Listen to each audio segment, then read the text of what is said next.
Good morning, children.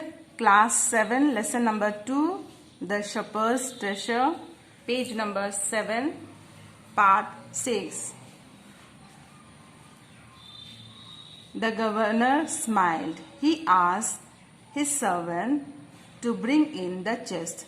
और जैसे ही राजा उस चरवाहे से, उस नए अधिकारी से जोर से उसको गुस्सा करते हैं, तब जो नए गवर्नर हैं, जो नए उत्तराधिकारी हैं, वो हंसते हैं और अपने नौकरों को वो लोहे का जो बॉक्स होता है उसे लाने के लिए कहते हैं. How greatly the people standing around waited for the shepherd to be found out. और सभी लोग बहुत ही उत्साह से, उत्सुकता से वहां पर खड़े थे और इंतजार कर रहे थे कि किस प्रकार यह चरवाहा की गलती को हम पकड़ सकें. But how great was their astonishment and even of the king himself when the chest was opened. No gold, no silver or jewels, but an old blanket was all that came out. लेकिन कितनी आश्चर्य की बात हुई सभी के लिए, जो राजा के लिए भी, क्योंकि जब इस लोहे का बॉक्स को जब खोला गया तब उसमें ना तो सोना था, ना तो चांदी थी, ना ही कोई रत्न रखे हुए थे, लेकिन उसमें एक पुराना कंबल ही रखा हुआ था. Holding it up proudly, the shepherd said, "This, my dear master, is my only treasure. I always carry it with me." और इस कंबल को पकड़ते हुए उसने कहा, बड़े घमंड के साथ कहता है कि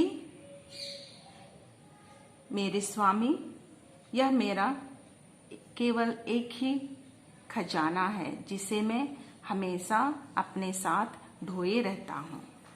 But why do you carry such an ordinary blanket with you? Surely you are the governor of a district, the king asked. और राजा उससे कहते हैं कि आप क्यों इस साधारण से कंबल को हमेशा ढोए रहते हैं, और आपको पता है कि आप जरूर एक राज्य के उत्तराधिकारी बन चुके हैं, फिर क्यों आप इस पुराने कंबल को ढोए रहते हैं. इस प्रकार राजा उस नए उत्तराधिकारी को कहते हैं. To which the shepherd replied with quiet dignity, "This blanket is my oldest friend. It will still protect me if at any time your majesty should wish to take away my new clothes." और तब यह नया उत्तराधिकारी कहते हैं कि यह पुराना कंबल तो मेरा सबसे पुराना दोस्त है, जो मुझे कभी भी मेरी रक्षा करेगा. जब भी मुझे इसकी जरूरत है, ये मेरे साथ है. तो महाराज, क्या मेरे इस नए कपड़े को भी आप ले लेना चाहते हैं?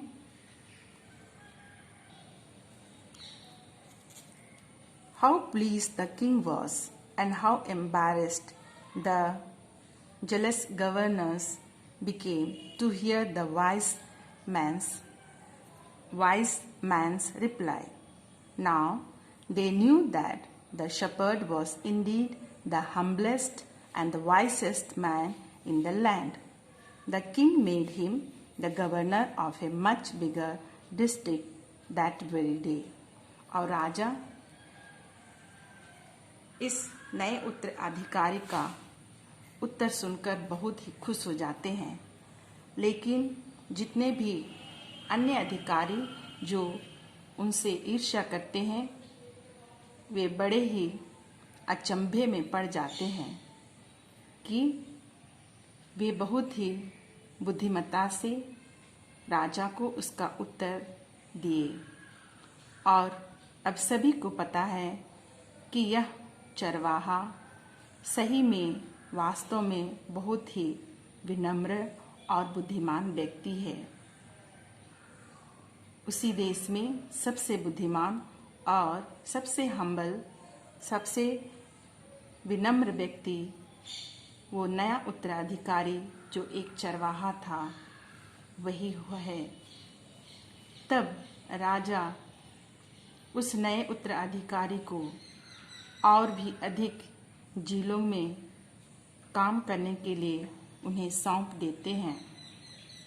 इस प्रकार हम देखते हैं कि इस पाठ में ये नए उत्तराधिकारी अपने पुराने कंबल को ढोए रहते हैं और उसके चलते इसे बहुत कुछ सुनना पड़ता है और दूसरे लोग इस पर ईर्ष्या करने लगते थे।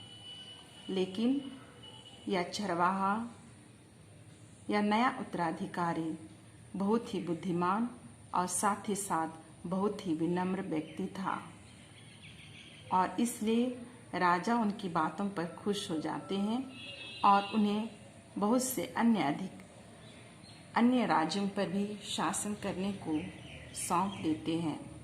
तो इस प्रकार हमें हमारे जीवन में भी हमेशा बुद्धिमानी से और विनम्रता से काम करना चाहिए।